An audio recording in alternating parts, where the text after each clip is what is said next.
Hello friends, আজকে আমি এত সুন্দর একটি স্লিভস কাটিং করা দেখাবো এবং কি করে তৈরি করেছি দেখাবো। তো চলো দেরি না করে শুরু করা যাক। তো প্রথমে আমি স্লিভসটা কাটিং করে নিয়েছি এবং ডবল ফোল্ড করে এখানে রেখেছি।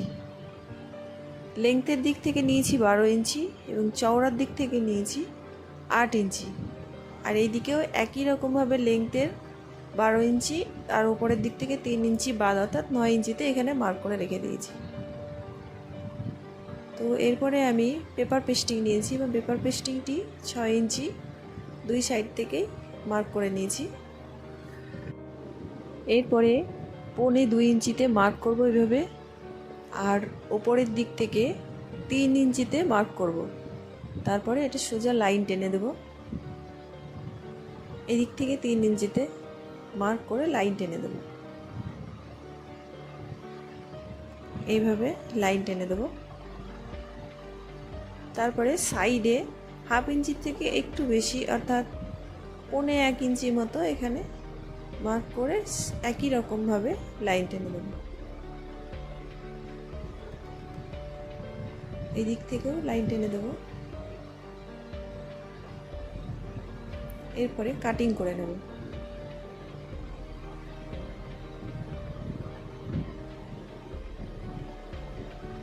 বাড়তি অংশটুকু আমরা ফেলে দেব, আর এইভাবে ভেতরের পার্টটিকেও কাটিং করব। খানিকটা ত্রিভুজের মতো লাগছে দেখতে। এরপরে আমি একটি কাপড় নিয়েছি আর এটিকে সাইড দিয়ে সেলাই করে নিয়ে কাটিং করে দেবো ওর উপর দিয়ে।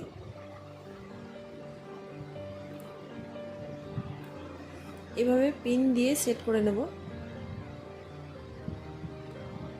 তারপরে সেলাই করে নেব। এইভাবে আস্তে আস্তে সেলাই করে নেব। তো বন্ধুরা, যারা আমার চ্যানেলে আজকে নতুন, তারা সবাই সাবস্ক্রাইব করে নাও এবং আমার ভিডিওটি কেমন লাগলো সেটি কমেন্টে অবশ্যই জানাও। তো এইভাবে আমি সেলাই করে নিলাম। সেলাই করে নিয়ে বাড়তি কাপড়টুকুকে কাটিং করে দেব।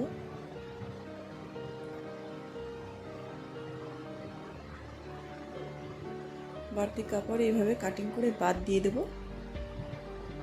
তারপরে একটু একটু করে ছোট ছোট করে কাট লাগিয়ে দেব, যাতে ভাঁজ করে এই পেস্টিংয়ের সঙ্গে সেলাই করে রাখা যায়।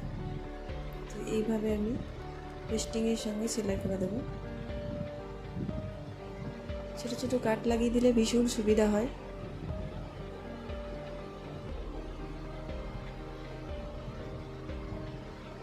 এভাবে পুরোটাই সেলাই করে নেব।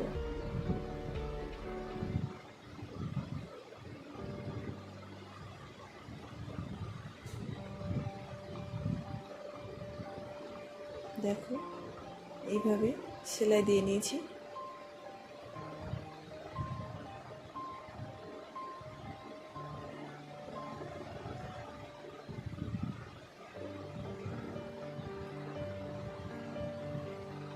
এরপরে কাপড়টিকে উল্টিয়ে নেব।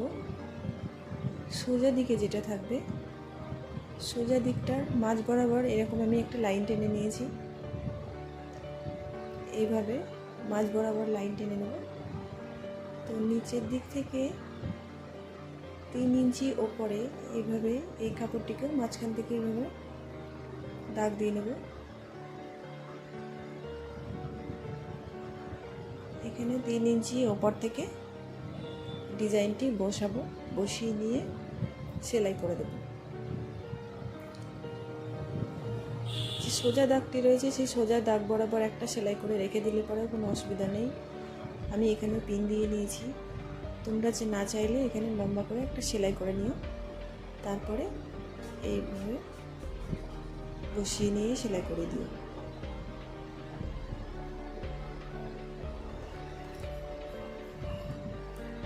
আমি এইভাবে বসিয়ে নিয়েছি। এরপরে সেলাই দিয়ে নেব। 3 দিকে একই রকমভাবে সেলাই করে নেব।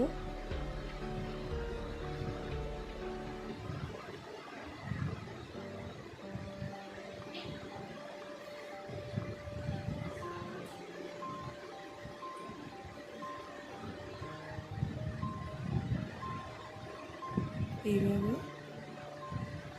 সেলাই করে নেব।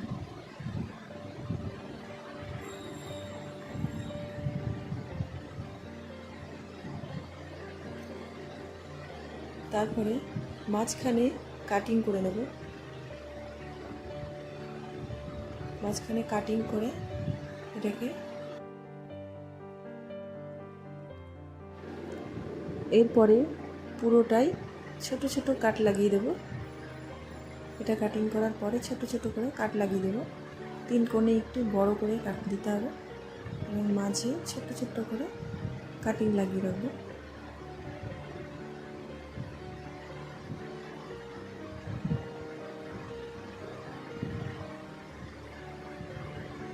এইভাবে ছোট ছোট করে কাট দিয়েছি। এরপরে উল্টিয়ে নেব। তো এইটা উল্টো দিক থেকে সবসময় সুবিধা হয়। এইভাবে ঘুরিয়ে নেব।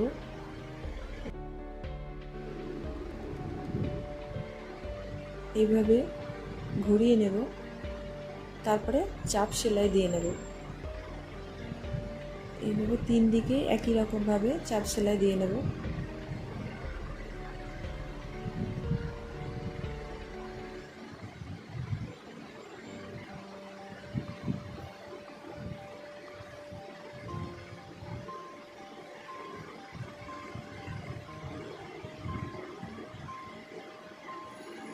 ভিডিওটি কেমন লাগলো বন্ধুরা, লাইক শেয়ার কমেন্ট করতে ভুলো না। অনেক অনেক পরিমাণে শেয়ার করো, লাইক করো, কমেন্ট করো। তো এইভাবে আমি চাপ সেলাই দিয়ে নিয়েছি। এরপরে ভেতরের দিক থেকে আমি আরেকবার সেলাই দিয়ে নেব এই পেস্টিংটিকে এইভাবে বসিয়ে দেওয়ার জন্য। এইভাবে বসিয়ে দেব।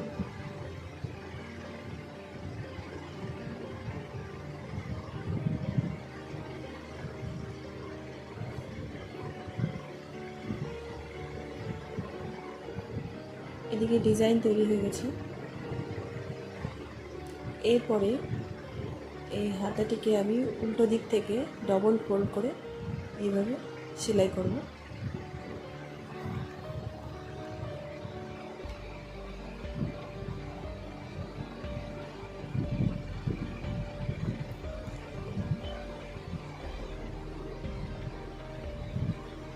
এইভাবে সেলাই করে নিয়ে দেব। তারপরে এখানে যে কাপড়টুকু আছে এখানে দুটো কুচি দিয়ে নেব। কুচি দিয়ে নিয়ে মাঝ বরাবর এইভাবে স্টিচিং করে রাখব।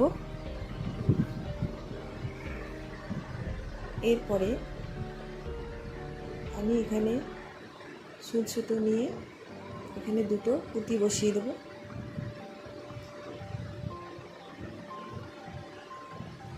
তোমরা চাইলে এখানে আঠাও দিয়ে নিতে পারো। আমি এখানে সুচ সুতো ব্যবহার করেছি। দুটো পুঁতি বসিয়ে নেব এইভাবে।